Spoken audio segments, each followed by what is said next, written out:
Unit 5, Section 7, factoring with a is equal to 1. Our standard form of a quadratic function is in the form of ax squared plus bx plus c.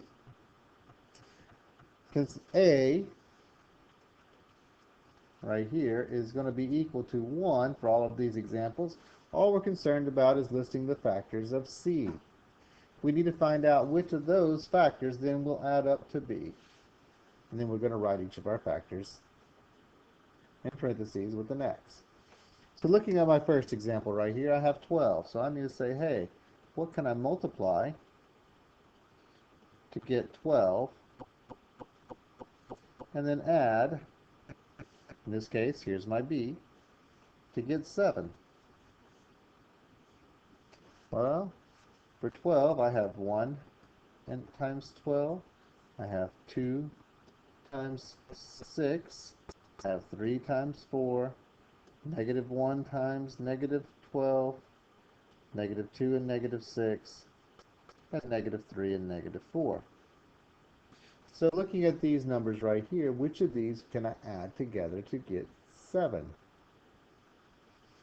Well, this one gives me 13, not a winner. This one gives me 8, not a winner. This one, hey, that gives me 7. Ding, ding, ding, ding. Winner, winner, chicken dinner. We have a winner. Now I come over here, x and x, that's my first point. And then I'm going to put plus 3 and plus 4 because they are both positive. And we have just factored x squared plus 7x plus 12.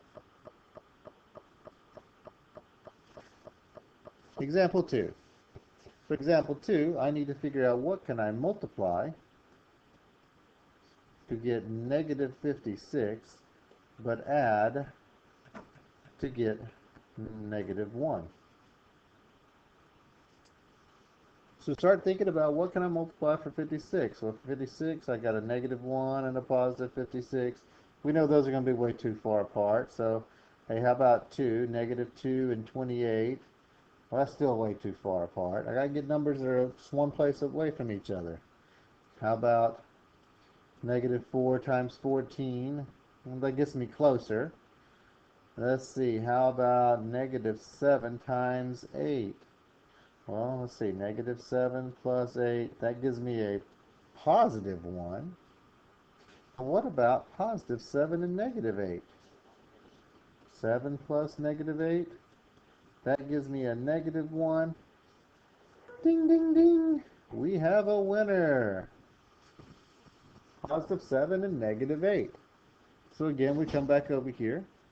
Anytime my leading coefficient is 1, my a is 1, I can automatically drop in x and x. I'm going to put a plus 7. And then I'm going to put a minus 8 because that's a negative 8. And we have factored number 2. For number 3, I'm looking at what can I multiply to get 6 and add to get negative 5. Well, if I have to have a negative number when I'm adding, and my number here is already positive, I don't need to consider any of the positive factors, only the negative ones. So I have negative 1 times negative 6, negative 2 times negative 3. Well, negative 1 plus negative 6 does not give me 5, so he's no good. Negative 2 plus negative 3. Ding, ding, ding. We have a winner. Come back over here. Again, leading coefficient's 1, so I automatically start off with x and x.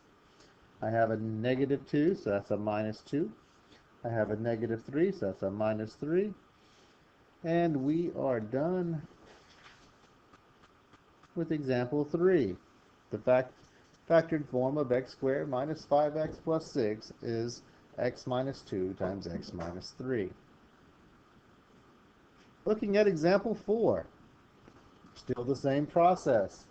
What can I find to multiply to get negative 12, and then add to get a positive 3? So I go through and list out my factors here. Here I have negative 1 times 12. I have negative 2 times 6. I have negative 3 times 4. I have positive 1 times negative 12. Positive 2 times negative 6. And positive 3 times negative 4. So I come over here and say negative 1 plus 12. That does not give me 3. So he is no good. Next I have negative 2 plus 6. That gives me a positive 4, but that's not the same as 3. No good.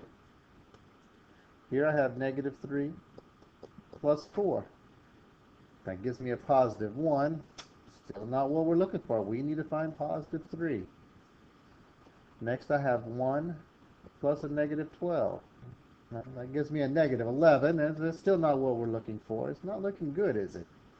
So next I go through and I do 2 plus negative 6. No, that gives me a negative 4. Well, let's see, I've got 3 and a negative 4, and that gives me negative 1. Oh no, I have exhausted all of my factor choices. So therefore, I stop right there and say, fine, this one cannot be factored. Not everything can be factored. If you go through all the factors of the number we're trying to find that multiplies, and none of them add up to our b term, then it cannot be factored. Our next example here, we to multiply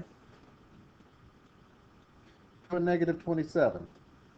And then we have to add to a negative 6. So here I have a negative 1 and a positive 27, a negative 3 and a positive 9. I have a positive 1 and a negative 27, and a positive 3 and a negative 9. So negative 1 plus 27 gives me 26. No good. Next I have negative 3 plus 9. That gives me 6, but it's positive, so that's no good. Next I have 1 plus a negative 27. Well, I've got a negative number now, but that's 26. That's too much. My last one here is 3 plus negative 9. That gives me a negative 6. Ding, ding, ding. Winner, winner. Chicken dinner. I start off again. Put my x and my x. I have a positive 3, so that's plus 3. I have a negative 9, so that's a minus 9. And voila. We have just factored example number 5. Factoring trinomials when our leading coefficient, or our a, is equal to 1. Good luck.